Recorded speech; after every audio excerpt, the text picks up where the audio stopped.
ये क्या है आपका दर समीकरण या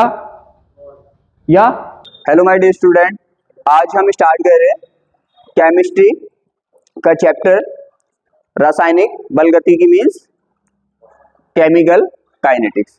क्या है कि ये चैप्टर क्या है, चैप्टर बड़ा ही इंटरेस्टेड भी है, बाकी ज्यादा भारी ये चैप्टर है नहीं, लेकिन क्या है इसमें कुछ कॉन्सेप्ट हैं जिनको आपको क्या समझना पड़ेगा, एकदम डार्कली समझना पड़ेगा। अगर कॉन्सेप्ट, क्योंकि पूरे का पूरा चैप्टर क्या है यहाँ पे कॉन्सेप्ट बेस है, ज्यादा चीजें नहीं है इसमें कि बहुत सारे कॉन्सेप्ट है, कॉन्सेप्ट कम है, लेकिन क्या है एकदम बेहतरीन तरीके से आपको क्या करना पड़ेगा, उन पे फोकस करना पड़ेगा।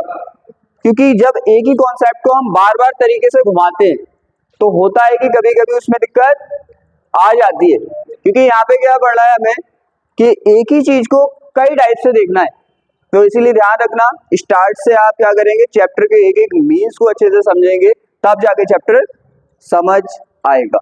चैप्टर हार्ड नहीं है, चैप्टर इजी है। यहाँ पे देखो, अब हम स्टार्ट करने वाले अपना टॉपिक। सबसे पहले हम देखेंगे कुछ रिएक्शन की बेसिक नॉलेज देखेंगे। क्या देखेंगे? पहले बेसिक नॉलेज। ये तो बताओ, केमिकल रिएक्शन सबको पता तो है क्या होता है। केमिकल रिएक्शन क्या होता है? केमिकल रिएक्शन में क्या होता है कि कुछ क्या करते हैं, कुछ केमिकल रिएक्शन करके तो न्यू केमिकल बनाते हैं। केमिकल रिएक्शन का मीन्स तो यही होता है ना, कुछ केमिकल क्या करेंगे, आपस में रिएक्ट करेंगे, रिएक्शन करेंगे, और रिएक्शन करने के बाद कुछ नए केमिकल्स बना देंगे, उन्हें बोलते हैं केमिकल रिएक्शन। क्लियर? यहाँ पे कोई दिक्कत नहीं है ना। सिंपल भाषा में समझ लेना कि क्रिया, हिंदी में बोलते हैं क्रिया, क्रिया का मतलब होता है काम, तो कोई काम करना, ठीक है। केमिस्ट्री की भाषा में क्या बोलते हैं? अभिक्रिया। जनरल भाषा में क्या बोलते हैं अपने? क्रिया। क्रिया का मीन्स काम करना। तो अपनी लाइफ में जो काम करते हो उसे आप क्रिया बोल देते हो, और यहाँ पे जो काम करने वाले हम केमिस्ट्री में उसे अभिक्रिया रिएक्शन बोलते हैं। जनरली आपको पता होगा क्योंकि हम एकदम बेसिक से चलते हैं। जनरली आपको पता होगा इस साइड में कुछ लिखा होता है, क्या होगा? जैसे केमिकल बनाओगे आप, तो क्या होगा कि कुछ केमिकल आप लेंगे, वो आपस में रिएक्ट करेंगे, फिर उनसे केमिकल बनेंगे। सीधी सी बात है कि जैसे मान लो आप गन्ने से चीनी बना रहे हो। क्या बना रहे हो? गन्ने से चीनी। तो आपने गन्ना लिया होगा और गन्ने को जैसे भी रिएक्ट कराना है वैसे रिएक्ट कराया होगा उसे, उसके बाद उससे क्या बनाई होगी? चीनी बनाई होगी। तो इसका मीन्स ये हुआ कि एक तो होता है बनाने वाला और एक होता है बनने वाला। एक से तो हम लेकर बनाते हैं और एक बनता है। जो जिससे बनता है उसे कहते हैं अभिकारक या अभिकर्मक, मतलब रिएक्टेंट, और जो बनता है उसे कहते हैं उत्पाद या उत्पादक या प्रोडक्ट। बात समझ आ रही है? तो जिससे बनता है, अब देखो क्या होगा, सीधी सी बात है, आपने कोई भी बना रहे हो आप, तो रिएक्शन कुछ इस टाइप से लिखी जाती है, R gives P। ऐसे तो पता है ना आपको। R का मीन्स होता है रिएक्टेंट, रिएक्टेंट मीन्स अभिकर्मक या अभिकारक, कारक बोल दो इसे या अभिकर्मक बोल दो। ये होता है P प्रोडक्ट, प्रोडक्ट मीन्स उत्पाद। तो सीधी सी बात है, हमें समझ आया कि जब कोई हम केमिकल रिएक्शन कराते हैं, रासायनिक अभिक्रिया कराते हैं, तो उसमें दो होते हैं, एक तो बनाने वाला और एक बनने वाला। जिससे बनता है उसे रिएक्टेंट अभिकारक कहते हैं, और जो बनता है उसे उत्पाद प्रोडक्ट कहते हैं। यहां तक किसी को कोई दिक्कत नहीं ना? अब हमें समझ आया कि हाँ इस तरह से होता है। अब यहाँ पे अब हमें पढ़ना है कि ये रिएक्शन की कुछ मोस्ट पॉइंट है, कुछ क्या है रिएक्शन के, हर एक रिएक्शन के कुछ मोस्ट पॉइंट है। क्या होता है कि सबसे पहले हम देखते हैं, सबसे पहले क्या देखोगे आप? सबसे पहले आपको यही तो देखना पड़ेगा, ये रिएक्शन होगी भी क्या नहीं होगी। खुद सोचो, आप कोई रिएक्शन करा रहे हो, आप कोई काम कर रहे हो, जनरल भाषा में क्या बोलते हैं रिएक्शन को? क्रिया को काम। आप कोई काम कर रहे हो तो पहले आप सोचते हो ना कि ये काम हो भी पाएगा या नहीं हो पाएगा, सोचते हो ना। ऐसी जब रिएक्शन होता है तो रिएक्शन के कई पॉइंट होते हैं, जैसे हम देखते हैं मोस्टली। क्या देखते हैं? पहले देखते हैं अभिक्रिया की संभावना। अभिक्रिया की संभावना का मीन्स क्या है, देखो लॉजिक को जोड़ के चलोगे ना तो एकदम समझ में आएगा चैप्टर क्लियर। अब मैं एकदम स्टार्ट कर देता, मैं यही नहीं बताता अभिकारक किसे कहते हैं, मैं यही नहीं बताता उत्पादक किसे कहते हैं, कैसे क्या होता है, तो कुछ समझ आता नहीं ना। तो हम एकदम सीक्वेंस में लेके चलेंगे चीजों को। तो सीधी सी बात है, हम कुछ पॉइंट इसमें चेक करते हैं किसी भी रिएक्शन में। पहले क्या करते हैं, पहले हम देखते हैं कि भाई ये जो रिएक्शन है ये होगी भी या नहीं होगी। कुछ सोचो, एक काम होने वाला नहीं है काम कहीं, तुम उसमें क्या कर रहे हो, बिना फालतू में मेहनत करोगे तो क्या होगा। पहले हम देखते हैं कि अभिक्रिया होती है या नहीं होती है, मीन्स ये संभव है या असंभव। आपको पता है कि अगर डेल्टा जी कितना आता है, डेल्टा जी गिब्स ऊर्जा का मान किस में आता है, निगेटिव में। नेगेटिव कुछ भी हो सकता है, कुछ भी नेगेटिव में मान आ सकता है, माइनस तो जानते हो ना, जीरो से छोटी वैल्यू सब माइनस होती है। अगर अभिक्रिया के लिए गिब्स ऊर्जा का मान माइनस में आता है तो सीधी सी बात है अभिक्रिया हो जाएगी, संभव है। अगर आता है कितना प्लस, डेल्टा जी का मान कितना आता है, डेल्टा जी का मान आता है पॉजिटिव में, तो सीधी सी बात है हम बोल देंगे अभिक्रिया नहीं होने वाली। पहला पॉइंट यही तो देखोगे कि भाई क्रिया होगी भी या नहीं, ये फालतू में टाइम वेस्ट ही कर रहे हैं। तो सीधी सी बात है अगर प्लस आया तो नहीं होगी, तो बोल देते हैं असंभव है, नहीं होने वाली, और ये संभव है। देख लिया हमने, पहले देखा भाई कि अभिक्रिया हो रही है कि नहीं हो रही है, तो हमें पता चला हाँ इसके लिए डेल्टा जी क्या है, माइनस है, हो जाएगी, दिक्कत खत्म। फिर जब अभिक्रिया होती है, अभिक्रिया होती है तो हमें देखना है कि कितनी मात्रा में अभिकारक से उत्पाद बनेगा, कितनी मात्रा में अभिकारक से उत्पाद बनेगा। आपने जनरली पढ़ा था, किसमें पढ़ाया था, आपने इलेक्ट्रोकेमिस्ट्री वैद्युत रसायन में पढ़ा था कि अभिकारक से क्या होता है, उत्पाद बनता रहता है। एक कंडीशन ऐसी आ जाती है कि उत्पाद की मात्रा और अभिकारक की मात्रा क्या हो जाती है, बराबर हो जाती है। जब दोनों की मात्रा बराबर हो जाती है अब अभिकारक से उत्पाद नहीं बनेगा। इसकी भी मात्रा देखो, रिएक्शन स्टार्ट हुई, रिएक्शन जब स्टार्ट होगी तो रिएक्टेंट से क्या बनना स्टार्ट हो जाएगा, प्रोडक्ट।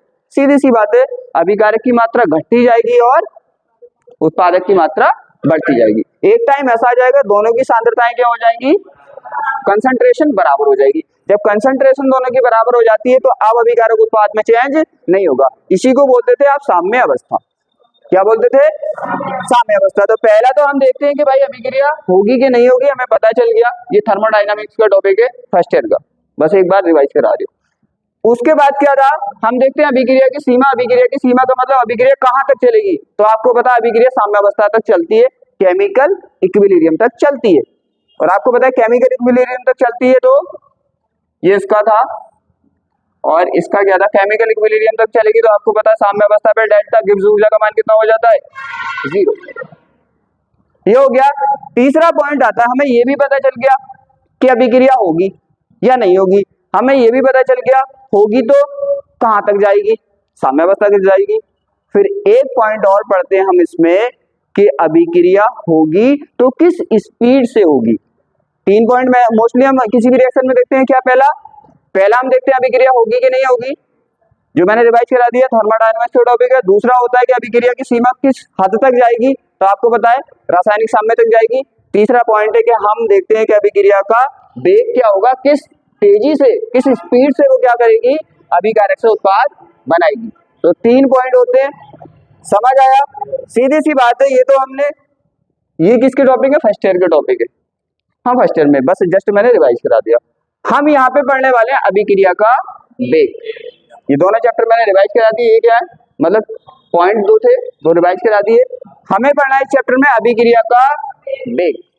क्या पढ़ना है, अभिक्रिया का वेग, और बाकी कुछ नहीं पढ़ना है यहाँ पे। अब चलते हैं हम अपने टॉपिक पे।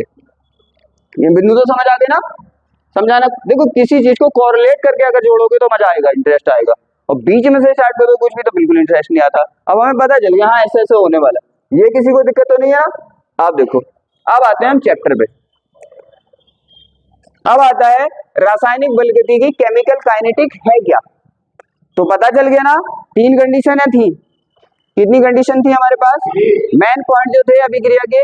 एक तो हम चेक करते हैं होगी कि नहीं होगी, एक देखते हैं कि होगी तो कहां तक होगी, लिमिट क्या रहेगी इसकी, और तीसरा देखते हैं वेग। तो इसमें हम यही चीज देखने वाले हैं पूरे चैप्टर में, किस तरह से कैसे डिपेंड होता है, किस तरह से इफेक्टेड होता है। तो सीधी सी बात है, उसने लिख रखा है साफ साफ, क्या, विज्ञान की वह शाखा जिसमें क्या होता है, रासायनिक अभिक्रिया के वेग, वेग मतलब स्पीड क्या रहेगी इसकी। और क्रियाविधि का अध्ययन किया जाता है। क्रियाविधि का मतलब किस तरह से होती है, मैकेनिज्म क्या होती है, क्योंकि आपको तो साफ साफ दिखता है ना कि इससे ये बन गया, ऐसा होता नहीं है। पहले एक प्रोडक्ट टूटता है, फिर क्या होता है उसका इंटरमीडिएट बनता है, इंटरमीडिएट बनने के बाद स्टेबिलिटी के अकॉर्डिंग चेंज होता है, फिर उसके बाद उसे प्रोडक्ट बनता है। तो मैकेनिज्म होती है, समझ आया। मैकेनिज्म का मतलब किस तरह से, जैसे मान लो दीवार बनी हुई देखी है आपने, तो ये तो दिख रही है कि हाँ ऐसे बन गई। जब आप बनता हुआ देखेंगे क्या करेगा, वो ईंटें लगाएगा, फिर उसको लाइन बनाएगा, फिर सीधा करके नापेगा। मैकेनिज्म का मतलब होता है किस तरह से ये चीज बनी है, किस तरह से अभिक्रिया हुई है। तो इसमें क्या देखने वाले हो आप, बस दो ही पॉइंट देखने वाले हो। क्या, the branch of the science in which the rate and mechanism of chemical reaction are studies. मतलब आपको यही पढ़ना है बस कि किस तरह से इसकी वेलोसिटी है। बताओ कोई दिक्कत है यहाँ पे, पूरी चैप्टर में सिंपल सी बात पढ़ेंगे, इसी को घुमा घुमा के पढ़ना पूरे चैप्टर में। क्या, इसकी वेलोसिटी जो होगा, वेग क्या होगा, रेट, इसका रेट क्या रहेगा, और इसका रेट किस किस चीज से इफेक्टेड हो सकता है। चले, अब देखो वेग की बात चलेगी यहाँ पे। वेग, अब वेग को समझने से पहले हम समझ लें कि मतलब क्या है। वेग को समझने से पहले समझ लें कि अभिक्रिया का मतलब होता है क्या। हमें तो अभी यही नहीं पता कि अभिक्रिया का मतलब क्या होता है, बस सिंपल सा तो पता चल गया कि रिएक्टेंट से क्या होता है, प्रोडक्ट बनता है। रिएक्टेंट से प्रोडक्ट बनता है, अभी तो इतना पता है बस। बनता है कैसे, देखो खुद सोचो कि हमारे पास क्या है, आर गिव्स पी ले लो। आर ने क्या बनाया, आर ने प्रोडक्ट पी बना दिया। मतलब अभिकारक ने, अभिकारक मीन्स रिएक्टेंट ने क्या बना दिया, उत्पाद पी बना दिया, प्रोडक्ट बना दिया। इतना तो बता दिया मैंने। अब खुद सोचो स्टार्टिंग में क्या होगा, स्टार्टिंग में अभिकारक होगा या प्रोडक्ट भी होगा। ओनली स्टार्ट, जब रिएक्शन आप स्टार्ट करने वाले हो, स्टार्ट करोगे तो उस टाइम पे प्रोडक्ट भी होगा या अभिकारक ही होगा।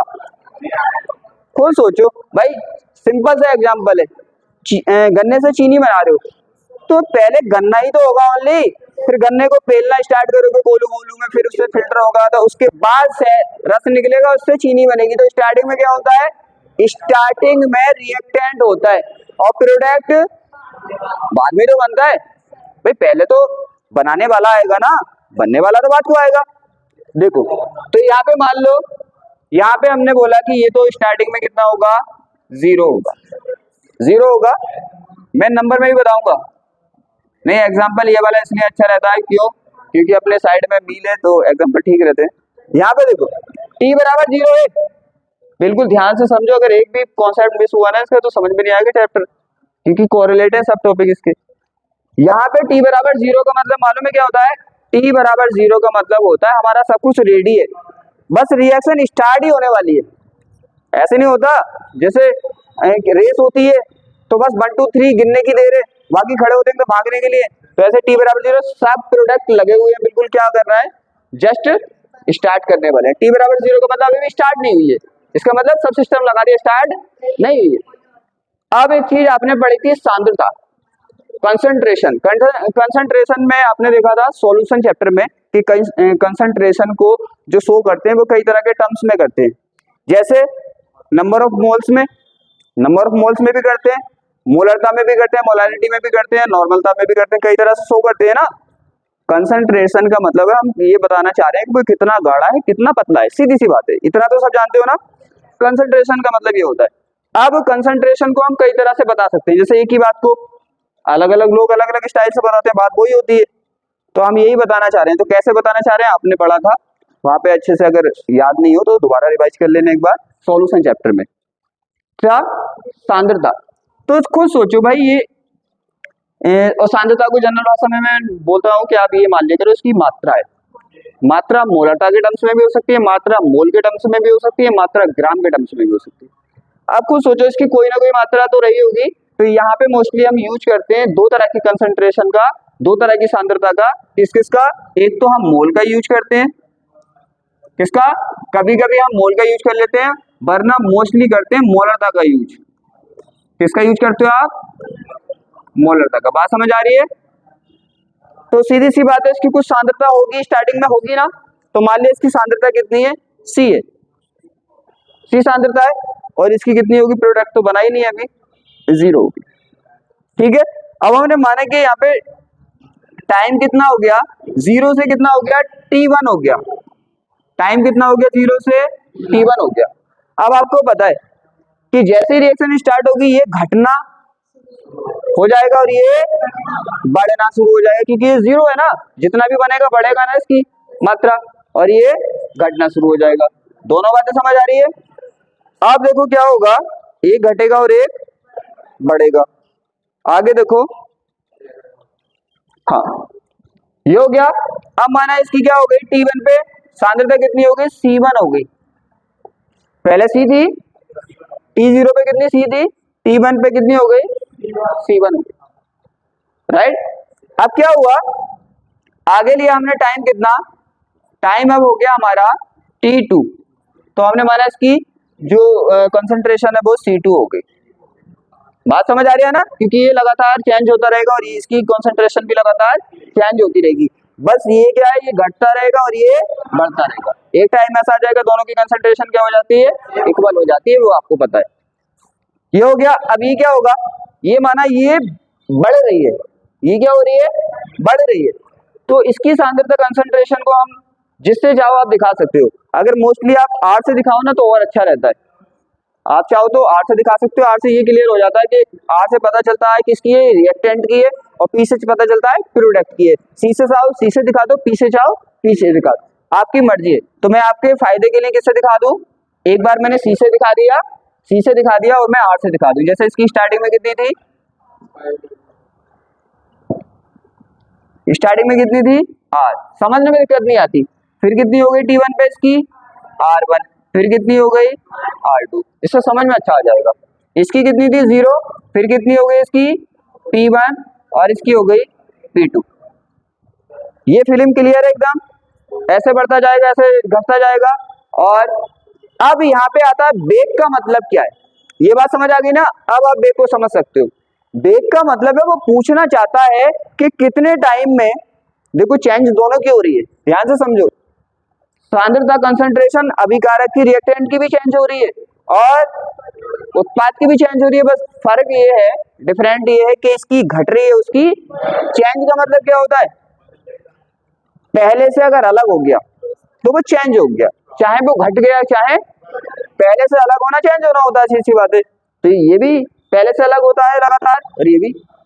अब आता है कि ये चाहता क्या है, बेग का मतलब क्या होता है, बेग का मतलब होता है वो ये पूछना चाहता है कि कितने टाइम में, कितने टाइम में अभिकारक की या उत्पादक की सांद्रता में कितना चेंज हुआ। सिंपल सी बात है, समझ आ गया ना, सिंपल है बिल्कुल। बस वो जानना चाहता है कि कितने टाइम में अभिकारक की कितनी मात्रा चेंज हो गई। जैसे फॉर एग्जांपल मान लो, देखो ऐसे कुछ कम समझ आता है, अब मैं इसको वैसे दिखा देता हूँ। अब माना यहाँ पे T1 मान लो, T0 पर इसकी सांद्रता मान ली हमने 4 मोल प्रति लीटर थी। फिर उसके बाद इसकी सांद्रता 3 मोल प्रति लीटर हो गई। फिर उसके बाद इसकी सांद्रता 2 मोल प्रति लीटर हो गई ना। अब यहाँ पे क्या था, ये तो T0 पे था, T0 पे था, ये क्या था, T मान लिया 1 सेकंड पे था, और ये T 2 सेकंड पे था, T 2 सेकंड पे था। तो हम अगर हम देखना चाहें कि भाई कितने टाइम में कितनी सांद्रता चेंज हो गई, तो देखो क्या हुआ, 1 सेकंड से 2 सेकंड, टाइम कितना लगा, 1 सेकंड से 2 सेकंड, और 2 सेकंड, 1 सेकंड से 2 सेकंड मतलब कितना टाइम ले लिया, 1 सेकंड। खुद सोचो, 1 सेकंड से 2 सेकंड पे जा रही है ना, तो कितना टाइम लिया, 1 सेकंड। और कंसंट्रेशन कितनी चेंज हो गई, 3 से 2, तो कंसंट्रेशन भी कितनी चेंज हो गई। बात समझ आ रही है। तो इस तरह से देखते हैं हम कि कितने टाइम में, तो हमें पता चला 1 सेकंड में 1 मोल पर लीटर इसकी कंसंट्रेशन चेंज हो गई। कोई दिक्कत। अब इसको लिखते कैसे हैं, देखो लिखते कैसे हैं। अगर इसको रेट लिखना है तो आप रेट इसके टर्म्स में भी लिख सकते हो, रेट क्योंकि दोनों के टर्म्स में लिख सकते हैं। अभिक्रिया का वेग लिखना है तो अभिक्रिया का वेग जो लिखेंगे आप कैसे लिखेंगे, देखो वेग आप लिखेंगे सांद्रता परिवर्तन, क्या करेंगे, सांद्रता परिवर्तन, सांद्रता परिवर्तन किससे हो रही है?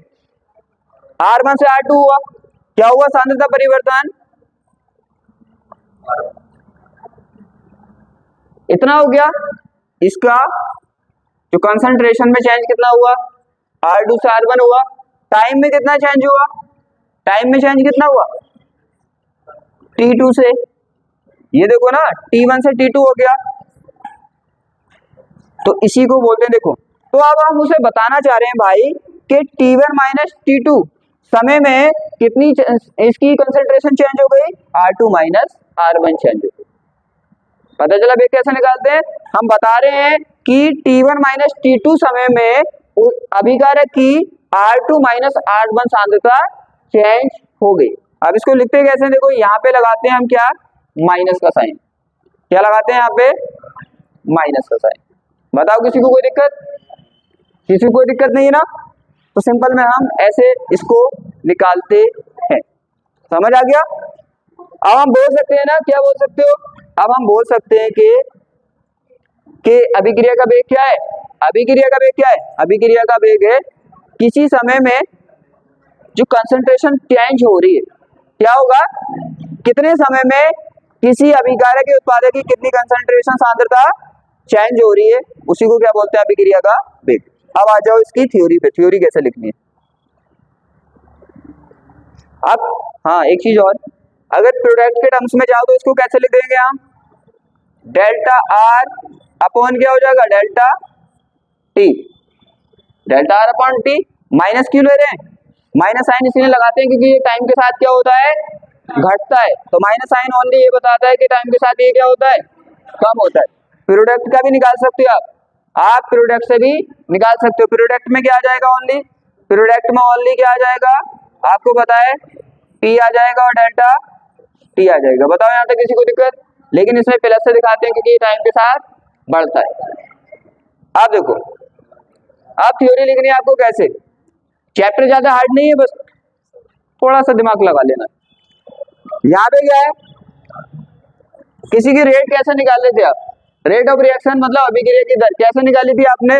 सीधी सी बात है, रेट ऑफ रिएक्शन। अभिक्रिया की दर कैसे निकाल रहे? आप जितना भी कंसंट्रेशन में चेंज हो रहा था वो कहाँ पे ले रहे थे? कहाँ पे ले रहे थे? ऊपर ले रहे थे। और जितना टाइम लग रहा था कंसंट्रेशन चेंज में वो कहाँ पे ले रहे थे? नीचे ले रहे थे। और इसी को क्या बोल रहे थे आप? रेट बोल रहे थे। इसी को तो रेट बोल रहे थे, लेकिन इसे माइनस से आप शो कर रहे थे। बात समझ आई? तो इसकी थ्योरी कैसे लिख सकते हो? देखो, ऊपर क्या है? कंसंट्रेशन में चेंज मतलब सांद्रता में परिवर्तन, और नीचे क्या है? सांद्रता परिवर्तन में लगा समय। भाई सीधी सी बात है, इसकी डेल्टा आर सांद्रता कंसंट्रेशन चेंज हुई तो समय कितना लगा उसमें? Delta T. तो हमने यही तो बोला, इनको काय में लगा दिया हमने? रेशियो में। तो इनका रेशियो जो है वो ही क्या है? अभिक्रिया का वेग। तो हम बोल सकते हैं ना, रेशियो वाली थ्योरी लिखानी तो सिखाई है ना, तो हम बोल सकते हैं ना कि अभिकारक, अब मैंने बोला इस तरह से हम किसका भी निकाल सकते हैं? उत्पादक से भी निकाल सकते हैं। उत्पादक से भी क्या निकाल सकते हो? Rate of reaction. बस क्या चेंज होता है उसमें? डेल्टा टी अपॉन टी हो जाता है। ये तो है। तो आप इससे भी निकाल सकते हो। तो थ्योरी कैसे लिखोगे भाई? थ्योरी में साफ साफ लिखा है। क्या किया आपने यहाँ पे? आपने उत्पादक या अभिकारक की जो कंसंट्रेशन सांद्रता में चेंज है उसको और कंसंट्रेशन में जो टाइम लगा है उसको रेशियो में लगा दिया, और क्या बन गया? आपका रेट निकालने का फॉर्मूला बन गया। तो हमने यही बोला है क्या? देखो, अभिकारक या उत्पादक की सांद्रता में परिवर्तन तथा सांद्रता परिवर्तन में लिए गए समय के किसको? अनुपात को, रेशियो को क्या बोलते हैं? रासायनिक अभिक्रिया का वेग कहते हैं। पहली थ्योरी क्लियर। फिर मैंने बताया था एक थ्योरी और करते हैं अपने, याद है कैसे? याद करो कैसे करते? वो जो करते हैं हम, क्या था? The ratio of the change in concentration of reactant and product and the time taken for the change in concentration is called the rate of chemical reaction. कोई दिक्कत? ये पता है, इसी से लिखते हैं। आगे देखो, एक चीज और बताई थी मैंने कि हम क्या करते हैं। हम क्या करते हैं कि अगर हमारे पास ये है, टाइम की वैल्यू कितनी करते हैं भाई? टाइम की वैल्यू यहाँ पे कितनी करते हैं? 1 करते हैं। तो डेल्टा टी कितना करते हैं आपने? 1 करते हैं। जब डेल्टा टी कर दोगे तो आर ओ आर कितना आ जाएगा? रेट ऑफ रिएक्शन आपको पता है 1 से डिवाइड करोगे तो क्या आ जाएगा, डेल्टा आर ही आ जाएगा। अब रेट ऑफ रिएक्शन किसके बराबर हो गई, माइनस डेल्टा आर के। इसका मतलब हम इसकी थ्योरी ऐसे लिख सकते हैं भाई कि एकांक यूनिट समय में जो क्या हुआ, अभिकारक या उत्पादक की सांद्रता में परिवर्तन हुआ है, अभिकारक और उत्पादक की सांद्रता में जो परिवर्तन हुआ है उसी को क्या बोलते हैं। ये वाली थ्योरी मैंने कितनी अच्छे से लिखानी सिखाई है। क्या कर दो आप, जो भी वैल्यू होती है टाइम की किसी की, उसको क्या कर दो, 1 कर दो। जब आप 1 कर दोगे तो ये दोनों क्या हो जाएंगे, ये दोनों बराबर हो जाएंगे। और बराबर होने पे क्या, अब आप क्या कर सकते हो, एक डेल्टा आर की को क्या बोल सकते हो, अब डेल्टा आर को ही आप रेट ऑफ रिएक्शन बोल सकते हो। हाँ तो क्या, तो सीधी सी बात है, हमें पता चला कि एकांक समय का मतलब होता है वो जानना चाहता है कि 1 सेकंड में अभिकारक या उत्पादक की कितनी कंसंट्रेशन सांद्रता में चेंज हुआ है। किसी का भी रेट निकालो, किसी का भी रेट निकालो, सीधी सी बात है, उसका मतलब यही होता है कि वो जानना चाहता है कि ये 1 सेकंड में ये काम कितना हुआ है। नई बात समझ आई। जैसे मैं मानो निकालना चाहता हूं आपकी बाइक की स्पीड का रेट, तो मैं जानना, वहां पे किस में निकालते हैं, किमी में, किलोमीटर में निकालते हैं ना। तो सीधी सी बात है, वहां पे हम जानना चाहते हैं कि 1 घंटे में आपने कितनी किलोमीटर बाइक चलाई। यहाँ पे हम जानना चाहते हैं, यहाँ पे सेकंड में जानना चाहते हैं, क्योंकि आपको पता है केमिस्ट्री में यहाँ पे कितना होता है, सेकंड का रोल होता है। तो हम जानना चाहते हैं कि 1 सेकंड में जो इसकी अभिकारक की या उत्पादक की सांद्रता में कंसंट्रेशन में चेंज जो हुआ है वो कितना हुआ है। देखो यहाँ पे एकांक समय में अभिकारक उत्पादक की सांद्रता में होने वाले परिवर्तन को क्या बोलते हैं, अभिक्रिया का वेग बोलते हैं। The change in the concentration of the product of reactant in unit time is called the rate of chemical reaction.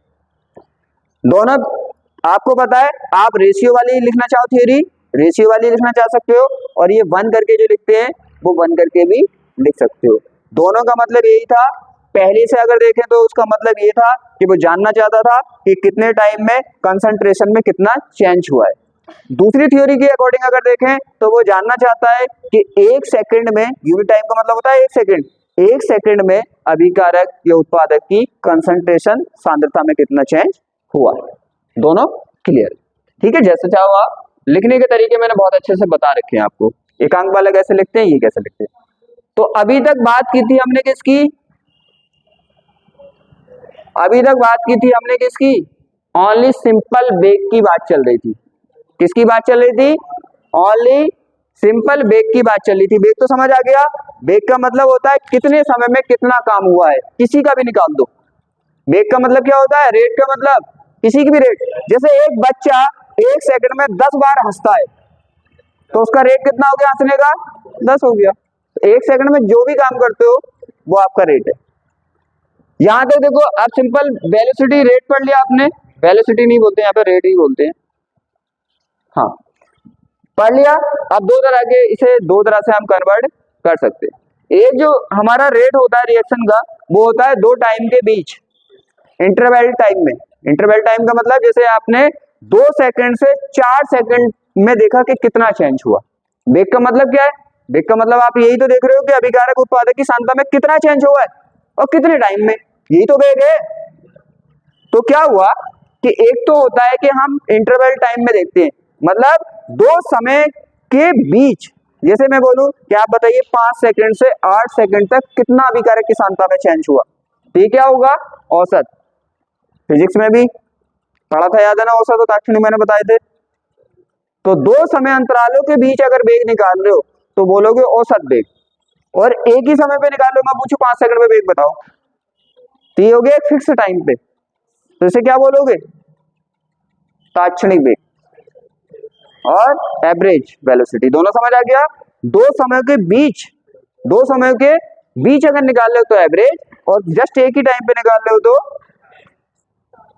देखो क्या बोला उसने, किसी निश्चित समय अंतराल पर, समय अंतराल समझ आ गया ना। मैं बोलूं 5 सेकंड से 8 सेकंड के बीच बताओ कितना सांद्रता में चेंज हुआ, या 10 सेकंड या 15 सेकंड के बीच बताओ कितना चेंज हुआ, तो 2 समय अंतराल आ रहे हैं ना, 2 समय का डिफरेंट तो यहाँ पे होता है। तो क्या होता है, निश्चित समय अंतराल में रासायनिक अभिक्रिया का वेग औसत वेग कहलाता है। अगर समय अंतराल में औसत वेग निकालोगे तो वो औसत वेग कहलाएगा जो हम इतनी देर से निकाल रहे थे, फिर T1 से T2 T3।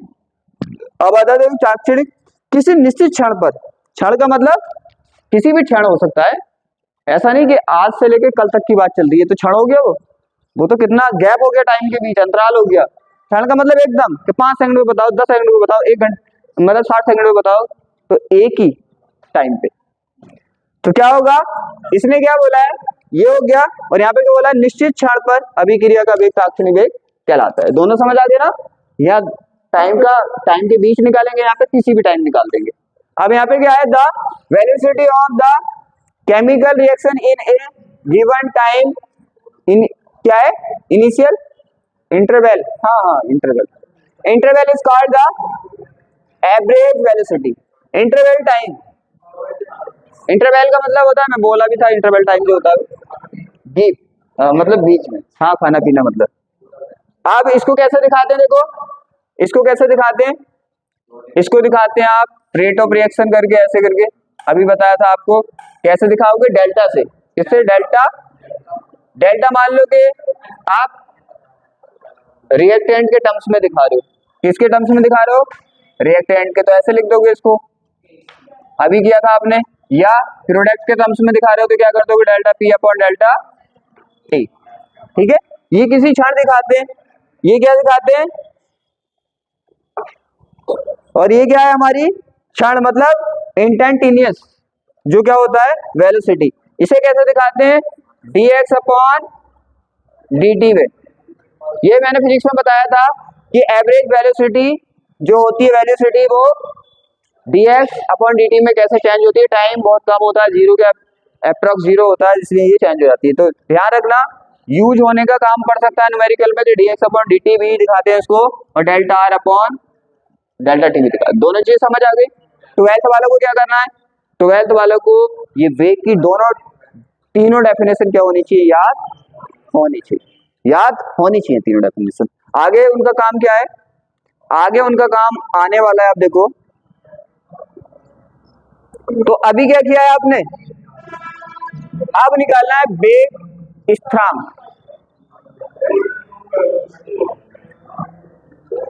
अभी आपको निकालना है क्या, पहले आपको निकालना है, इसे नहीं निकालना, पहले आपको निकालना है रासायनिक अभिक्रिया का वेग।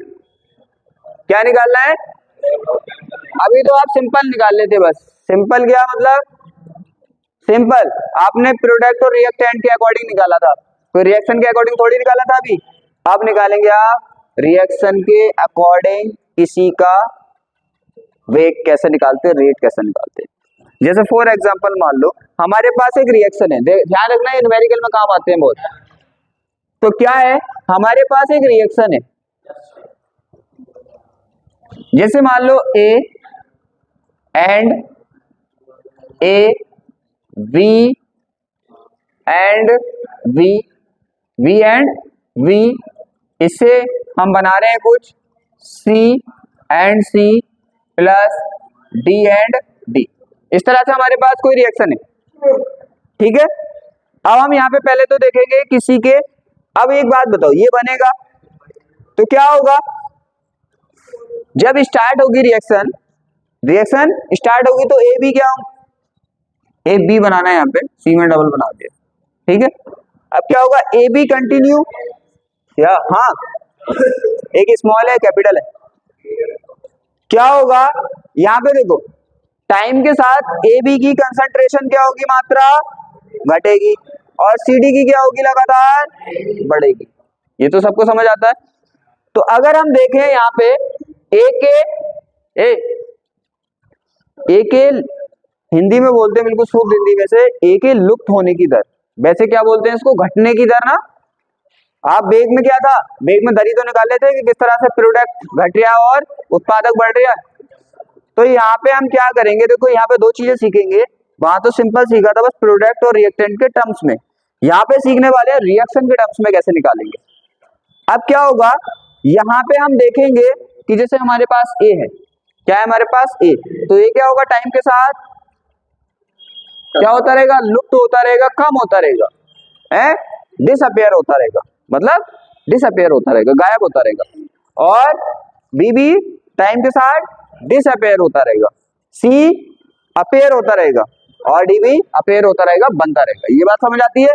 अब देखना है हमें कि ये किस रेट के साथ, ये किस दर के साथ, किस वेग के साथ क्या हो रहा है, डिसअपियर हो रहा है। वो अभी आपने निकालना सीखा है, कैसे निकालते हैं हम। ये क्या है हमारा, क्या है हमारा अभिकारक। तो आपको पता नहीं है, जो भी है, जो भी है क्या कर दो आप, अभी नहीं किया था आपने, जो भी है आपका, जैसे मान लो डिसअपियर का रेट इसका निकालना है, तो आप क्या करते हैं, अभी देखो ऐसा करते हैं ना, डेल्टा लगा देते हैं ना, डेल्टा लगा देते हैं। और यहाँ पे डेल्टा अगर आप क्या कर रहे हैं, कंसंट्रेशन को दिखाएंगे तो किससे दिखा देंगे, अगर कंसंट्रेशन के लिए आप डेल्टा ये और लगा सकते हैं, क्योंकि ये सक्रिय द्रव्यमान मोलरता को दिखाता है, ठीक है। यहाँ पे तो लगाया था मैंने, यहाँ पे नहीं लगाया। आप वहां पे उसको डेल्टा का जो कोष्टक होता है उसका यूज कर लेते हैं, वो बताता है सक्रिय द्रव्यमान को। तो क्या होगा, तो हम ऐसे दिखा सकते हैं ना, ये ध्यान रखना, क्या दिखा देते हैं हम इसको, इसका मतलब ये होता है कि यहाँ पे मोलरता की बात चल रही है। कोष्टक का मीन्स क्या होता है, यहाँ पे मोलरता की बात चल रही है। इतने समझदार हो तुम, लगा सकते हो, इतने समझदार हो तुम, लगा सकते हो, ऐसे लगा सकते हो ना। अब देखो यहाँ पे ज्यादा कुछ नहीं है। अब हमें किसी का भी निकालना है, क्या हम किसी का भी निकाल रहे हैं। अब देखो आ जाइए आप अपने कॉन्सेप्ट, इसको लगा दो, तो क्या होता है, मैंने बता तो दिया था कि क्या होता है, मोलरता होती है यहाँ पे, हाँ भाई डेल्टा पी। अब यहाँ पे देखो कैसे निकालोगे इसके डिसअपियर की, यहाँ पे क्या लोगे आप ए, और यहाँ पे क्या लोगे आप डेल्टा, डेल्टा, या जब आप शॉर्ट टाइम लेते हैं तो क्या लेते हो, शॉर्ट टाइम लेते हो तो क्या लेते हो, डी। अभी आपने डी के टर्म्स में नहीं लिखा था ना, तो क्या था, स्टार्टिंग में मोस्टली इस चैप्टर में किसका यूज करते हैं हम, डी का यूज करते हैं एक शॉर्ट टाइम के लिए। किसका यूज करते हैं, डेल्टा का यूज तो जितना करना था आपने कर लिया, तो डी का यूज ही चलता, मोस्टली चैप्टर में डी का यूज चलता, तो डेल्टा का यूज हम जितना करना था कर लिया। सबका किसका यूज करेंगे यहाँ पे, पूरे चैप्टर में डी का। तो क्या है इसका मतलब, समझ गए कोष्टक क्यों लगाया, इसका मतलब ये है कि भाई एक ही मोलरता की बात चल रही है। तो हमने देखा कि A D upon D T, इसका मीन्स क्या हुआ, इसका मीन्स हुआ कि इस रेट के साथ, D A upon D T rate के साथ ये कम हो रहा है, कम हो रहा है ना। तो ये क्या हुई, ये दर है किसकी, ए के लुप्त होने की, किसकी, ए के लुप्त होने की। तो हम बोल सकते हैं ना, रेट ऑफ ए डिसअपियर, मतलब डिसअपियर होने की रेट है किसकी, ए की। अभी ध्यान, अभिक्रिया का वेलोसिटी नहीं निकाल ले, वेग नहीं निकाल ले, रेट नहीं निकाल ले, अभी तो हम ये निकाल रहे हैं कि ए कितनी स्पीड से गायब हो रहा है, बी कितनी स्पीड से गायब हो रहा है, सी कितनी स्पीड से, डी कितनी स्पीड से। पहले आपने अकेले का निकाला था, अब पूरी रिएक्शन का। कुछ नहीं करना, बस आपको सबका ऐसे ही लिख देना है, सबका ऐसे लिख सकते हो ना, जैसे अभी किया था आपने, स्टार्टिंग में यही तो किया था आपने, कुछ नहीं किया था, डी और टी लगा के लिख देना है ऐसे करके। और इसका भी क्या है,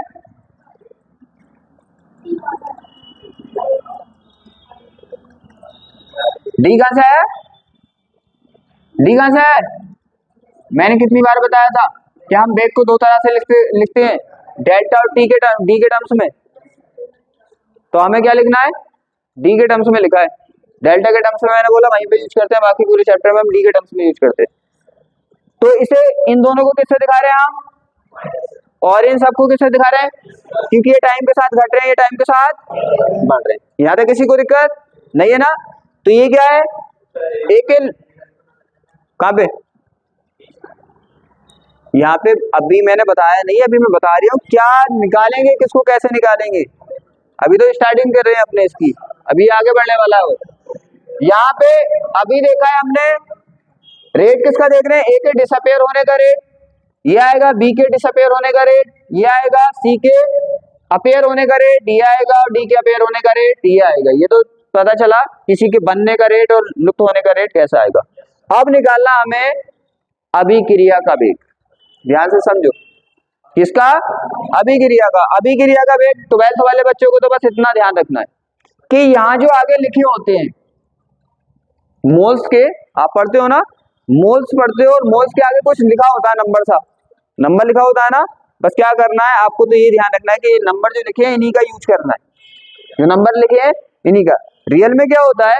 रियल में ये होता है कि जब प्रैक्टिकल होता है, ये प्रैक्टिकल से निकाले हुए मान होते हैं, कहाँ पे कितना कैसे लगाना है, कहाँ पे कैसे लगाना है। ठीक है, तो यहाँ पे क्या करना है, जितने भी यहाँ पे आपको ये दिख रहे हैं ना, बस कुछ नहीं करना, आपको इनसे डिवाइड करना है। क्या करना है आपको? इनसे डिवाइड करना है। जैसे ही आप डिवाइड करोगे तो क्या बन जाएगा? ये अभिक्रिया का वेग। समझ में आ रहा है? बस क्या किया आपने? डिवाइड करके ये क्या बन गया? अभिक्रिया का वेग। तो आप दूसरे तरीके से निकाला ना अपनों ने, कहाँ पे 1/9 दिख रहा है कहीं पे, रेट ऑफ रिएक्शन। तो ऐसे हम निकाल सकते हैं इसको, राइट।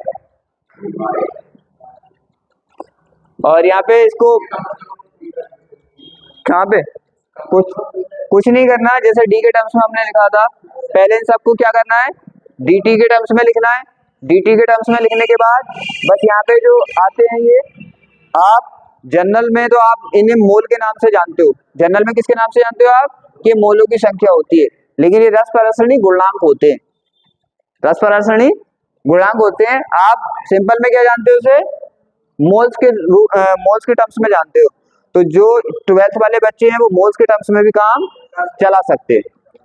तो कैसे निकाला आपने? एक तो निकाला आपने प्रोडक्ट के टर्म्स में, एक निकाला आपने रिएक्शन के टर्म्स में। रिएक्शन के टर्म्स में भी निकालना आगे ना। ये यूज कहाँ पे होगा? यूज होता है न्यूमेरिकल में। कहाँ पे यूज होता है ये? न्यूमेरिकल में।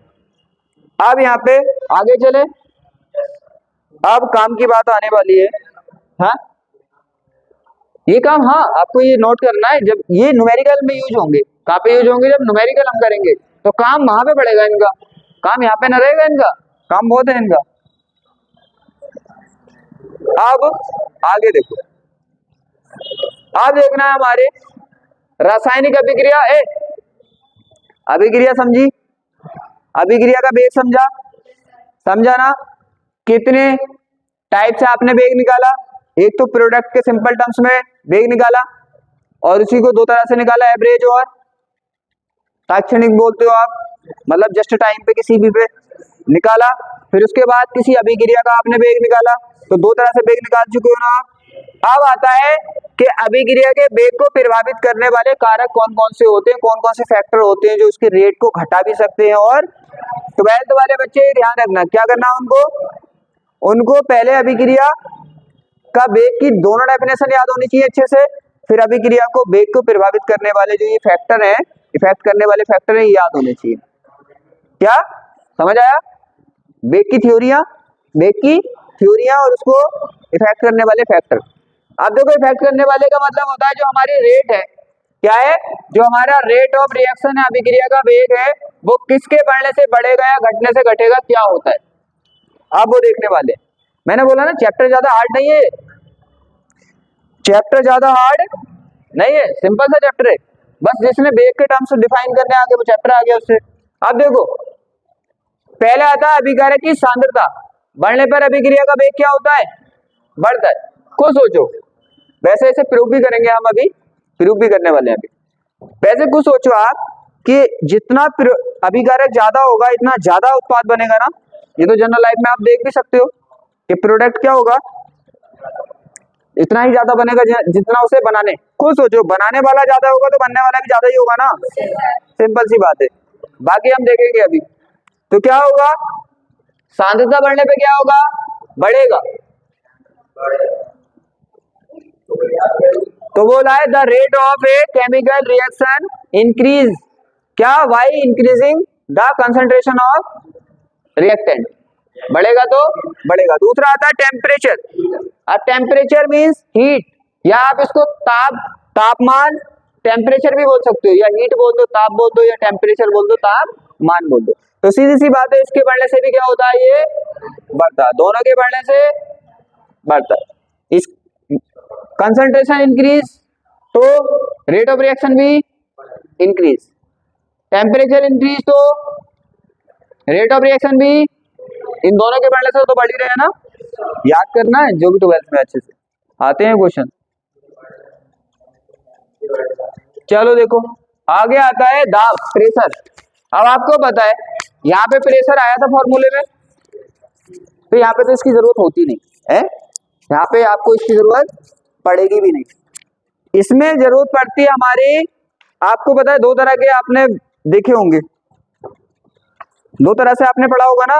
एक तो पढ़ते हैं आप जलीय विलयन, और एक पढ़ते हैं आप गैसों का विलयन, गैसों का मिश्रण पढ़ते हो ना, गैसीय विलयन। तो आपको पता है जलीय विलयन जो होते हैं उसमें तो आप किसका यूज करते हो, कंसंट्रेशन, सांद्रता का।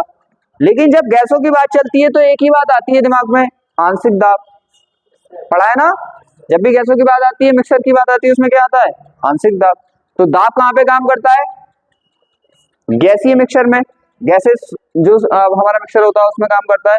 और ये सांद्रता, कंसंट्रेशन कहाँ पे काम करती है, जलीय एक्वस सॉल्यूशन में, जलीय विलयन।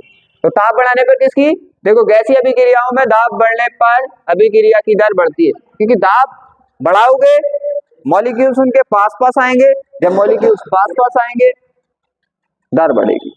ठीक, यहाँ पे देखो उत्प्रेरक, देखो उत्प्रेरक का मतलब क्या है, कैटलिस्ट का मीन्स होता है उत्प्रेरित करना। जैसे जनरल भाषा में आपने पढ़ा है ना, किसी का हौसला बढ़ाना, हौसला बढ़ाते हैं ना, उत्प्रेरित कर देते हैं अंदर से उसको। तो सीधी सी बात है, कैटालाइसिस का काम यही होता है। लेकिन ये दो तरह के होते हैं, आपने पढ़ा होगा जनरल लाइफ में दो तरह के इंसान होते हैं। एक तो आपका हौसला बहुत बढ़ा देते हैं, पता चला कुछ देर बाद दूसरा है वो घटा के चला गया है।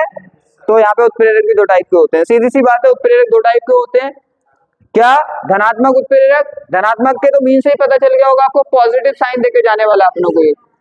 तो क्या है, धनात्मक उत्प्रेरक अभिक्रिया की दर को बढ़ा देते हैं, ऋणात्मक का मतलब नेगेटिव है, नेगेटिव ही काम करेगा, तो ऋणात्मक अभिक्रिया की दर को घटा देते हैं। बेग समझ आया, बेग समझ आया, बेग की डेफिनेशन समझ आई, बेग को इफेक्ट करने वाले जो फैक्टर हैं वो समझ आए, किसी को दिक्कत नहीं ना यहाँ तक। आगे देखो,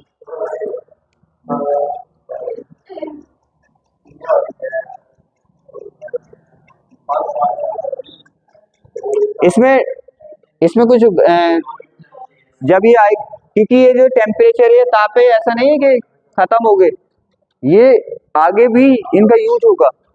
फिलहाल आप इतना समझ लो इसे, ठीक है। जैसे टेम्परेचर आएगा तो हम देखेंगे, उसे सांद्रता आएगी तो देखेंगे कैसे बढ़ रहा है। तो अभी तो पता चल गया इतना, आगे देखो, वेग की सांद्रता पर निर्भरता, देखो आप निकालेंगे अच्छे से कैसे सांद्रता पर निर्भर कर रहा था वो। अब क्या होगा, आपने सिंपल वेग पढ़ा, अभिक्रिया का सिंपल वेग पढ़ा, अरे बोलो ना, पढ़ा। फिर आपने अभिक्रिया के टर्म्स में वेग पढ़ा, अब आप पढ़ने वाले हो सांद्रता के। मैंने क्या बोला था स्टार्टिंग में कि जब एक ही चीज को घुमा घुमा के कई तरह से पढ़ते हैं तो दिमाग में थोड़ा होता है कि हुआ कैसे। तो आप तीनों टाइप को तीनों तरीके से समझना है कि हम सिंपल निकालते हैं प्रोडक्ट से तो इस तरह से निकालते हैं, किसी अभिक्रिया से निकालते हैं तो इस तरह से निकालते हैं, और अब हम कंसंट्रेशन निकालेंगे तो इस तरह से निकालेंगे। पूरे चैप्टर में पढ़ना बेग ही है, जिसके बेग के 3 टॉपिक क्लियर। देखो जिसने 3 तरह से बेग डिफाइन कर लिया, चैप्टर हो गया उसका, बात खत्म। इसका बड़ा यूज है आपके थ्योरियां लिखने में, थ्योरियों में इसका यूज है। अब क्या होता है, देखो बेग की सांद्रता पे निर्भरता, कैसे बेग सांद्रता से बढ़ता है हम देखने वाले हैं, कैसे ये रिएक्टेंट इस पे कंसंट्रेशन पे कैसे डिपेंड होता है। वहां पे पढ़ तो लिया था ना, समझने अब वाले। देखो क्या है, पहले आपने द्रव्यानुपातिक क्रिया का नियम होता है एक, हाँ, इसका नियम ये कहता है कि आपके पास कोई भी एक रिएक्शन है, क्या है, कोई भी एक रिएक्शन है, जैसे अभी देखा था आपने। देखो एक चीज है, अगर इसमें ना एक भी चीज अभी तुम्हारी मिस हुई तो चैप्टर समझ नहीं आएगा। मैंने पहले ही बोला था, एक ही चीज को कई तरह से निकाल रहे हैं हम, और एक ही चीज को कई तरह से डिफाइन करते हैं, तो माइंड में कंफ्यूज होता है कैसे कैसे डिफाइन करते हैं। अब कंसंट्रेशन आपको तो पता है ना, कंसंट्रेशन ही है वो। हाँ देखो यहाँ पे आपने पता था, अभी रिएक्शन लिखी थी आपने, ए प्लस बी, कुछ भी हो सकता है यहाँ पे, कुछ भी हो सकता है ना, सी और डी, डी। देखो क्या है, द्रव्यानुपाती क्रिया का नियम बोलता है कि आप किसकी टर्म्स में निकालने वाले हैं, रेट को। रेट को आप डिसअपेयर की टर्म्स में, अपेयर की टर्म्स में निकाल चुके हो ना। अब आप देखने वाले हो कि जो हमारा रेट होता है वो अभिकारक और उत्पादक की जो कंसंट्रेशन होती है सांद्रता पे किस तरह से डिपेंड करता है। देखें अब क्या होता है, सीधे सी बात है, यहाँ पे द्रव्यानुपाती क्रिया का नियम बोलता है कि इनकी जो कंसंट्रेशन है, उनका जो मल्टीप्लिकेशन है, गुणनफल है, वो रेट ऑफ रिएक्शन के अनुक्रमानुपाती होता है। मींस सिंपल सी बात है, इसका ए का क्या है, ए का हमारा, इसे क्या, ये क्या बन गया, इसका मींस हो गया ए की मोलरता। यहां पे कंसंट्रेशन को किसके टर्म्स में दिखा रहे हैं हम, मोलरता के टर्म्स में, कभी कभी मोल के टर्म्स में दिखा देते हैं, लेकिन मोस्टली हम मोलरता में दिखा रहे हैं। यहाँ पे ए की मोलरता, मोलरता का मींस ए की सांद्रता। तुम्हें पता है ना सांद्रता को कई तरह से दिखा सकते हैं, मोलरता में और नॉर्मलता में, तो हम यहाँ पे सांद्रता को मोलरता में दिखा रहे हैं, ये पॉइंट बताने जरूरी होते हैं। ए की मोलरता और इसके मल्टीप्लाई में लगा दो आप डी की मोलरता, क्योंकि आपको पता है रेट ऑफ रिएक्शन आप रिएक्टेंट से भी निकाल सकते हो, रेट ऑफ रिएक्शन आप प्रोडक्ट से भी निकाल सकते हो। ये हो गया। अब देखो क्या है, अब द्रव्यानुपाती क्रिया का नियम यही कहता है कि इसका रेट जो होता है, इनके जो कंसंट्रेशन होती है उनके गुणनफल के बराबर होता है। अब आप सोचेंगे ये क्या रह गया बीच में, ए स्मॉल स्मॉल, तो ये क्या है, हमारे रस प्रासरण गुणांक है। इनका मीन्स क्या होता है, जो 12th में नॉर्मल बच्चे हैं वो नॉर्मल तरीके से याद कर लें कि यहां पे आप किसका यूज करते हैं नॉर्मल रिएक्शनों में, मोलों की संख्या का, मोलों की संख्या का करते हैं। जिसको रस परासरण गुणांक समझने में दिक्कत आ रही है तो वो मोलों की संख्या को समझ के तो याद रख सकता है ना। बस क्या करना होता है, इनको यहाँ पे इसकी पावर में लगाना होता है। तो इतना सिंपल है द्रव्यानुपाती क्रिया का नियम, ठीक है ना। ये हो गया, बताओ किसी को दिक्कत, बस कुछ नहीं करना, जो भी है यहाँ पे मल्टीप्लाई में लगाना है और जो आगे लिखे हैं उसे। वैसे क्या होता है, अगर मैं इसकी डिटेल बताऊं तो ये किससे निकलते हैं, ये प्रैक्टिकल करके निकाले जाते हैं। जो अभी समझाने वाला हूं देखो, आएगा तो आप बोलोगे हाँ बात तो सही है। प्रैक्टिकल करके इसलिए लिखाए जाते हैं क्योंकि दो तरह की रिएक्शन होती है। एक होती है single step reaction, single step का मतलब एक से दूसरा डायरेक्ट बन गया तो सिंगल स्टेप हो गई, और एक होती है मल्टी स्टेप रिएक्शन। थोड़ा समझ लो यहाँ पे, वरना समझ नहीं आएगा जो चीज समझा रही हूं।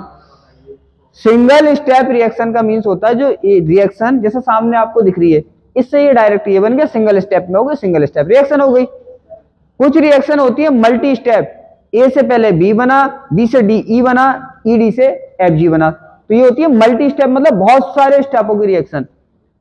मोस्टली देखा गया है कि जो हमारी सिंगल स्टेप रिएक्शन होती है और होता ही है कुछ केस को छोड़ के, अभी हम वो केस भी आएगा एक आध सामने हमारे। सिंगल स्टेप रिएक्शन में जो यहाँ पे लिखे होते हैं ये इंटर वालों के लिए मोलों की संख्या और समझने वालों के लिए रस परासरणी गुणांक, वो बराबर रहता है, वो बराबर रहता है। लेकिन मल्टी स्टेप रिएक्शन के लिए इनके मान चेंज हो भी सकते हैं और कभी कभी जो दिखा है वो लगता भी है। कभी कहने का मतलब सिंपल है, कभी कभी जो दिखता है वो होता नहीं है, कभी कभी जो होता है वही दिखता है, ठीक है। सिंगल स्टेप के लिए क्या है, जो दिखता है वही होता है, और मल्टी स्टेप के लिए जो दिखता है वो हो भी सकता है और ना भी हो सकता है, तो वो प्रैक्टिकल के निकाला जाता है। जब आएगा बीच में तो मैं बताऊंगा, देखो लग कुछ रहा है कर कुछ रहे हो, यहां तक कोई दिक्कत। अब आपको पता है इसे हटाना पड़ेगा, इसे क्या करना पड़ेगा, हटाना पड़ेगा, तो कोई नेतांक लगाना पड़ेगा।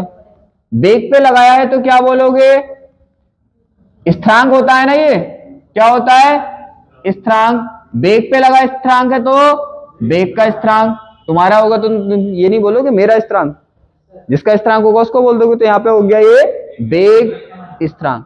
किसी को कोई दिक्कत, किसी को कोई दिक्कत, डाउट नहीं ना? सिंपल सा फंडा है, मैंने बोला प्रैक्टिकली ये मान आते हैं, सिंगल स्टेप में ये मान वही होते हैं जो रिएक्शन में दिखते हैं, मल्टी स्टेप में ये मान अलग होते हैं, प्रैक्टिकल से अलग आ सकते हैं।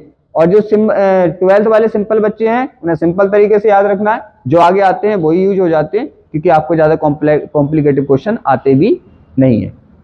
आपको रेट वेट निकालना आएगा वो निकाल सकते हो। ये हो गया।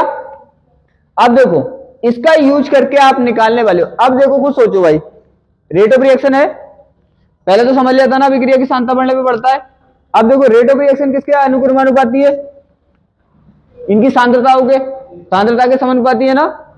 अब मुझे बताना आपने क्या पढ़ा है फिजिक्स में सब में, अनुक्रमानुपाती के बढ़ने से क्या होता है? बढ़ता है, और घटने से घटता है। अब बताओ मुझे, सांद्रता बढ़ाऊंगा क्या रेट ऑफ रिएक्शन बढ़ेगा कि नहीं बढ़ेगा? प्रूफ यहाँ पे हो गया, पढ़ वहां पे लिया था हमने, प्रूफ तो हो गया ना, बढ़ गया। अब आ जाओ तुम अपने 12th वाले क्वेश्चनों पे। ये समझ आ गए, इन पे ज्यादा टेंशन लेनी भी नहीं है, क्योंकि यहां से लेके आईआईटी तक, यहां से लेके आईआईटी तक एक ही फंडा होता है। समझाने के लिए कितना भी समझा लो कि क्या होता है, अगर वो चेंज होता है, अगर ये चेंज होते हैं तो वो देता है, और चेंज नहीं होते तो उठा के रखने होते हैं। सिंपल सी बात है, आपके लिए भी ये चेंज एबी के मान होंगे तो वो देगा, और नहीं होंगे तो उठा के रख लो, सिंपल। अब आते हैं देखो अपना बहुत ही अच्छा और प्यारा जो टॉपिक है जिसे आपको करना है, रासायनिक अभिक्रिया की दर समीकरण और वेग नियम। बना चुके हो आप, इसी बोलते हैं जो मैं इतने टाइम से आपसे बनवा रहा था। अब तो बना लोगे, बना लोगे किसी भी अभिक्रिया का। यही होता है आपका दर समीकरण। क्या है ये? दर समीकरण, या इसको बोल देते हैं हम वेग नियम। यही है, किसी का भी बना सकते हो ना। जिस तरह से इसका निकाला है प्रोडक्ट, रिएक्टेंट का प्रोडक्ट का भी ऐसे निकाल सकते हो।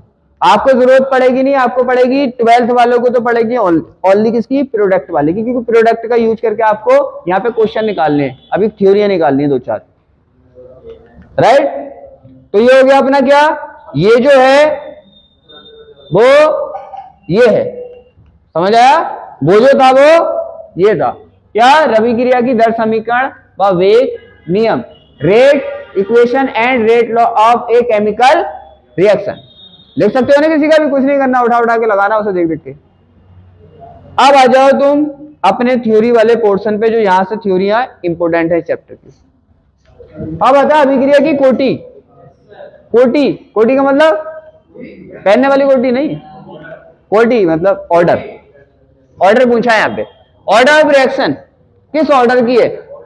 ऑर्डर तो सब जानते हो ना, कोटि भी सब जानते हो। तो ऑर्डर पूछा है, ऑर्डर कैसे निकालते हैं? देखो, जिसने रेट ऑफ रिएक्शन निकाल लिया, रेट ऑफ रिएक्शन निकाल लिया किसके टर्म्स में? यहां से ध्यान रखना, ये इंपॉर्टेंट है, 12th में यहीं से थ्योरी पूछी जाती है। कोटि, कोटि और इनकी first, second order, third order की रिएक्शंस, इनके यूनिट्स क्या होते हैं, ये पूछे जाते हैं। इंपॉर्टेंट है, ध्यान से समझो। थ्योरी कैसे लिखनी है आप खुद लिख सकते हो, एक मैं बताऊंगा फिर बाकी आप लिख सकते हो। किसी का भी दर समीकरण है, मान लो, बहुत इंपॉर्टेंट टॉपिक चल रहा है, ध्यान से सुनो। किसी का भी ए वी और सी एंड डी, यहां तक तो किसी को कोई दिक्कत नहीं है ना। प्लस है वो, मैंने एंड बोल दिया, प्लस डी, ठीक है। अब देखो यहाँ पे क्या होगा, आप इसका क्या निकाल लो, रेट ऑफ रिएक्शन निकालो किसके टर्म्स में? कंसंट्रेशन, सांद्रता के टर्म्स में। अभी आपने निकाला था, बिल्कुल निकाला था आपने, बिल्कुल निकाला था। आप बताओ कोई दिक्कत थोड़ी है, आप तो इतनी फास्ट निकालोगे, मुझसे भी फास्ट निकाल लोगे आप। लो, निकल गया। तो जो आपका यहां पे क्या है, कौन सा? दर समीकरण। क्या है आपका? दर समीकरण, या इसको क्या बोलते हैं? रेट लॉ, मतलब वेग का नियम, यही तो है।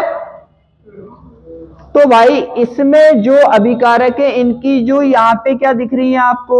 फॉरवर्ड दिख रही है, पावर दिख रही है ना, ये क्या है आपका दर समीकरण, या या या है ना? अरे साफ साफ लिख रखा, देख के भी नहीं बता सकते। हम निकाले अभिक्रिया की कोटि, ऑर्डर ऑफ रिएक्शन, किस ऑर्डर की रिएक्शन है ये, फर्स्ट ऑर्डर की है, सेकंड ऑर्डर की, ये तो ऑर्डर जानते हो ना तुम। यहाँ पे देखो उसने बोला है कि क्या होता है भाई, अभिक्रिया का दर समीकरण है। दर समीकरण का मीन्स हमारा जो इक्वेशन है वो किसको दिखाया है, reaction rate equation. Reaction rate equation है ना, तो ये हमारा रिएक्शन रेट इक्वेशन हो गया, दर समीकरण हो गया। जब दर समीकरण निकालोगे आप, जितनी भी पावर आएगी, जितनी भी पावर, उनको ऐड करने के बाद जो होता है वही अभिक्रिया की कोटि होती है। ऑर्डर निकालना है इसका, क्या निकालना है इसका, ऑर्डर निकालना मीन्स कोटि निकालनी, बड़ा सिंपल है कोटि निकालना।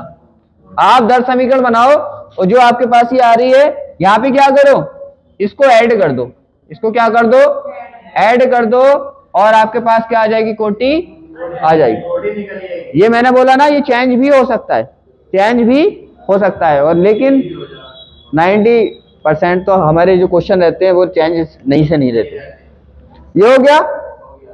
अब क्या लिखना है, थ्योरी साफ साफ लिख रखी है, देखो इतना सिंपल है ना, बिल्कुल सिंपल है। किसी अभिक्रिया की दर समीकरण में देखो, ये अभिक्रिया की दर समीकरण है, और उसमें बोला अभिकारकों की सांद्रता, अभिकारक है ये, इनकी सांद्रता कंसंट्रेशन ही तो है, ए बी से दिखा रहा है कोष्टक से। उसने बोला इसकी जो घातें हैं ना, पावर है, उनको ऐड कर दो।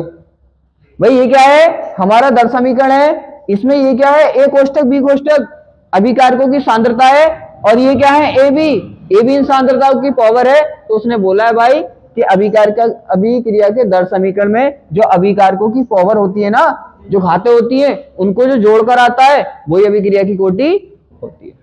देखो किसी अभिक्रिया की दर समीकरण में अभिकारकों की सांद्रताओं की घातों का योग अभिक्रिया क्या कहलाता है, कोटि कहलाता है। The sum of the powers of the concentration of reactant in a reaction rate equation is called the order of reaction. है ना सिंपल, ये सीख लिया, वो सीख लिया। आगे चले आगे। हाँ यहाँ पे आप, मैंने बोला आप रेट ऑफ रिएक्शन इसके लिए भी निकाल सकते हो, रेट ऑफ रिएक्शन इसके लिए भी निकाल सकते हो, शुरू से पढ़ते हुए आ रहे हैं। उत्पादक के लिए, अभिकारक के लिए, दोनों के लिए डिफरेंट ये रहता है कि वो टाइम के साथ बढ़ता है, वो टाइम के साथ, दोनों सेम ही है। आगे चले। अब आता है ऑर्डर की रिएक्शन। अब देखो ये जो जितनी ऑर्डर की रिएक्शन है, लिखने का तरीका बिल्कुल सेम है। लिखने का तरीका क्या है, सेम है। उसने पूछा शून्य कोटि की अभिक्रिया, जीरो ऑर्डर रिएक्शन। अब आप अपने दिमाग पे फोकस डालो थोड़ा कि एक बात बताओ, शून्य कोटि है तो ऑर्डर कितना आ रहा है उसका, शून्य। इसका मतलब शून्य क्या आना चाहिए, जीरो कहां आना चाहिए। आपने देखा था कि दर समीकरण की जो पावर है, ध्यान से फोकस से नहीं पढ़ ले तुम, आपने पढ़ा था कि दर समीकरण में जो पावर का ऐड है, सम है, वही कोटि है। अब उसने बोला है कि कोटि जीरो है, तो इसका मतलब क्या हुआ कि दर समीकरण की जो पावर का ऐड है वो जीरो आना चाहिए। खुद सोचो, कोटि अगर कितनी है भाई, अपने माइंड से ये सोचो कि दर कोटि निकालते कैसे हो। आपको पता है कोटि कैसे निकालते हो, जो रेट ऑफ रिएक्शन का जो इक्वेशन होता है अपना, दर समीकरण का जो इक्वेशन होता है, उसमें जो पावर होती है उसको जोड़ के निकालते हो। तो उसने बता दी कि वो पावर कितनी आ रही है, जीरो आ रही है, तो जीरो कोटि। 1 आएगी तो प्रथम कोटि। तो सीधी सी बात है, यही बोला है। देखो जिस अभिक्रिया की दर अभिकारक की घात पर निर्भर नहीं करती, अभिक्रिया की कोटि मीन समझो। देखो यहाँ पे मीन समझो, कोटि कैसे जीरो आई, तुम ये भी तो सोचोगे कोटि कैसे जीरो आ गई। यहां पे मान लो कि हमारी एक रिएक्शन हुई, अगर आपने एक लिख ली ना, तो फिर प्रथम कोटि भी लिख सकते हो, द्वितीय कोटि भी लिख सकते हो, तृतीय भी लिख सकते हो, क्योंकि बस क्या है, एक जगह चेंज करना होगा, बाकी सब सेम रहेगा। मान लो ए से हमने बी बनाया, क्या बनाया, ऐसे बी बनाया। अब यहाँ पे दर समीकरण दर निकालोगे इसके, तो दर कैसे निकालते हो आप, ऐसे निकालते हो, रेट के लगा देते हो। यहाँ पे जो भी प्रोडक्ट होते हैं आप क्या करते हो, उसका जो भी प्रोडक्ट होते हैं क्या करते हैं, बेवकूफ तो नहीं है, सांद्रता में लिखते हैं ऐसे। यहाँ पे तो एक ही है, दो होते दोनों को मल्टीप्लाई में लिखते, तीन होते तीनों को लिखते, ऐसे लिखते हैं ना।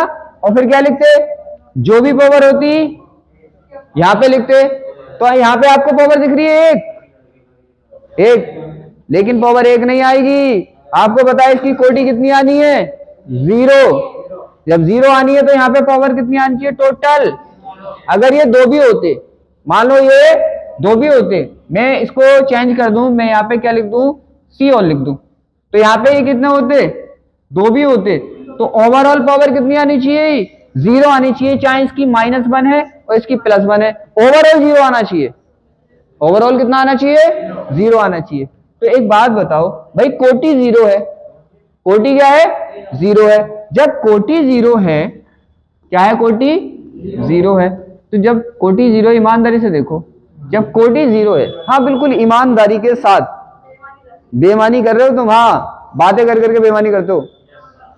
यहां पे देखो, आपको पता है यहाँ पे 0 कोटि की है।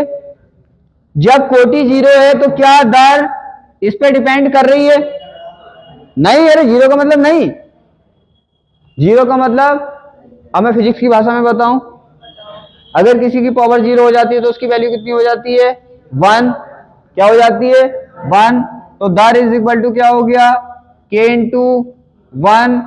अब देखो दर समीकरण से तो ये गायब ही हो गया अभिकारक, तो इस पे तो डिपेंड ही नहीं कर रहा, तो इस पे डिपेंड नहीं करता। सिंपल, फिजिक्स की भाषा में समझ लो, सिंपल भाषा में समझ लो, 1 हो गया। तो सिंपल सी बात है, क्या लिखोगे कि भाई ऐसी अभिक्रिया है ये, इसकी जो दर है, इसकी जो दर है अभिकारक की, अगर आप सिंपल में लिखना चाहते हो ना, ऐसे भी लिख सकते हो कि भाई वह अभिक्रिया जिसकी दर अभिकारक की शून्य घात पर निर्भर करती है। अब तो लिख सकते हो ना, शून्य घात पर निर्भर करती है, शून्य कोटि की, प्रथम घात पर निर्भर करती है, प्रथम कोटि की, द्वितीय घात पर निर्भर करती है, द्वितीय कोटि की, तृतीय घात पर निर्भर करती है, तृतीय कोटि की। सब एक साथ हो गए, बात खत्म। ठीक है, तीनों याद कर लेना। यहां पे देखो क्या होगा, इसका एग्जांपल मैं बताता हूं, सबके एग्जांपल से पूछता है वो। एग्जांपल होगा इसका, हमने करा दी H2Cl2 की रिएक्शन। अब देखो यहां पे, इससे HB में सनलाइट में, तो यहां पे बना 2HCl। वो यही पूछेगा, बोर्ड एग्जाम में यही पूछता है कि प्रथम कोटि, द्वितीय कोटि, शून्य कोटि की रिएक्शन को एग्जांपल सहित लिखिए। तो लिख तो अब दोगे, अगर दर अभिकारक की शून्य घात पे निर्भर करे, शून्य कोटि है, दर प्रथम घात पे निर्भर करे, प्रथम कोटि है, द्वितीय घात पे, देखो ये दर है ना इसकी, यहां पे जितनी घात पे ये निर्भर करेगी दर, इतनी कोटि है। अब मैंने क्या बोला था, अब आपको देखो, आपको देखने में लगा होगा, क्या होगा, देखने में लगा होगा कि इसकी कोटि कितनी आनी चाहिए, इसकी कोटि कितनी आनी चाहिए, 2 आनी चाहिए। ऐसे देखने से क्या लगा होगा कि इसके आगे 1 और इसके आगे 1, इसकी कोटि कितनी आनी चाहिए। लेकिन प्रैक्टिकल जब करके देखा तो इसकी कोटि तो 0 आ रही है। तो मैंने बोला था ना, कहीं कहीं जो दिखता है वो होता नहीं है। तो ये कॉम्प्लेक्स, हाँ इसका मतलब क्या है, इसकी मैकेनिज्म अलग है, ये दिख अलग तरीके से रही है लेकिन होती है अलग तरीके से। तो बात समझ आ गई। अब क्या है, इसीलिए 0 कोटि की है, इसका मतलब यहाँ पे भी 0, यहाँ पे ओवरऑल 0 रहेगा। ओवरऑल आपको पता है क्या रहेगा, 0 रहेगा। अगर इसका ओवरऑल निकालें हम तो 0 आना चाहिए, इस पे डिपेंड नहीं करना चाहिए। क्लियर, ये समझ आ गया। तो ऐसे करके करना है आपको, इसकी जरूरत तो नहीं है, ये तो समझाने के लिए बताया था, एग्जाम्पल आपको रहने चाहिए। बताओ है ना जी। अब देखो चैप्टर बस खत्म करने वाले हैं। प्रथम कोटि के लिए क्या आ जाएगा, प्रथम घात पे निर्भर करता है। द्वितीय कोटि के लिए क्या आ जाएगा, द्वितीय घात पे निर्भर करता है। तृतीय कोटि के लिए क्या आ जाएगा, है ना। अच्छा, तो यहाँ पे हमने कितनी डेफिनेशन पढ़ी है, एक तो कोटि वाली 3-4 डेफिनेशन कोटि वाली हो गई, और वेग की डेफिनेशन हो गई, और वेग को प्रभावित करने वाले कारक। तो 12th के लिए कितनी डेफिनेशन है, यहाँ पे 6 डेफिनेशन है जो अच्छे से आपको करनी है, अच्छे से करनी है। ठीक है, अब क्या है, अब हमारा टाइम हो गया। एक चीज एक बचा है, बस एक काम बचा है, इजी है, आप निकाल सकते हो। रेट अभिक्रिया का वेग स्थिरांक का मात्रक, ज्यादा नहीं, बड़ा इजी है। देखो यहाँ पे वेग स्थिरांक है ना अपना, वेग स्थिरांक की इकाइयां निकालनी है। वेग स्थिरांक की इकाई निकालते हैं हम, एक तो वेग की इकाई निकालते हैं और एक वेग स्थिरांक की इकाई निकालते हैं। तो वेग स्थिरांक की में तो समझाने में थोड़ा टाइम लगेगा, वेग की तो बता सकता हूँ ना, 1 मिनट लगेगा, वो तो कर ही लो। अब देखो किसी वेग की इकाई निकालनी है, किसकी? वेग की। वेग है तो वेग कैसे लिखते हो आप? वेग कैसे लिखते हो? ऊपर तो आती है आपकी कंसंट्रेशन, चाहे आप ऐसे लिख लो, चाहे आप ऐसे लिख लो, चाहे आप इसको किसमें डी के टर्म्स में लिख लो, आती तो ऊपर कंसंट्रेशन है। यूनिट निकालने में आपको तो ये पता है, जिसकी जो भी है उसकी जगह उसका यूनिट रख दो। तो आपको पता है यहाँ पे क्या है, ये मोस्टली मोलरता, कभी कभी मोल का नंबर भी ले लेता है वो। तो यहाँ पे ये क्या है? मोलरता। क्या है ये? और नीचे क्या है? टाइम। बात समझ आ रही है? यूनिट निकालना बहुत बार बताया भाई, किसी का भी वेग है तो यूनिट वेग का अगर निकालना है तो आप कैसे निकाल सकते हो? उसकी जगह वो लिख दो, बस मीन समझ लो। सी का मतलब क्या है यहाँ पे? मोलरता, और टी का मतलब है टाइम। आपको बता मोलरता का यूनिट क्या होता है? मोल प्रति मोल पर लीटर होता है कि नहीं होता है? और टाइम का सेकंड होता है। ऐसे लिख देता हूं मैं कभी कभी। क्या होता है? लीटर होता है ना, लो ऐसे बना लो लीटर, मैं तो समझाने के लिए बता रहा हूं, लीटर ऐसे होता है ना। तो आपको पता है यहाँ पे क्या होगा? 1 होगा, तो ये कहां पे जाएगा? ऊपर जाएगा ना। तो हमारा फाइनली मात्रा कितना आएगा? मोल। और लीटर क्या में पहुंचेगा? इनवर्स में पहुंचेगा ना लीटर। अरे लीटर इनवर्स में नहीं पहुंचेगा, माइनस में ऊपर। और सेकंड काय में पहुंचेगा? बस इतना समझना था, बाकी इसका यूनिट कल देखेंगे हम। तो इसको चैप्टर को अच्छे से पढ़ना, हार्ड नहीं है, बस एक ही चीज को 3 तरीके से निकालना है, वेग है, ठीक है।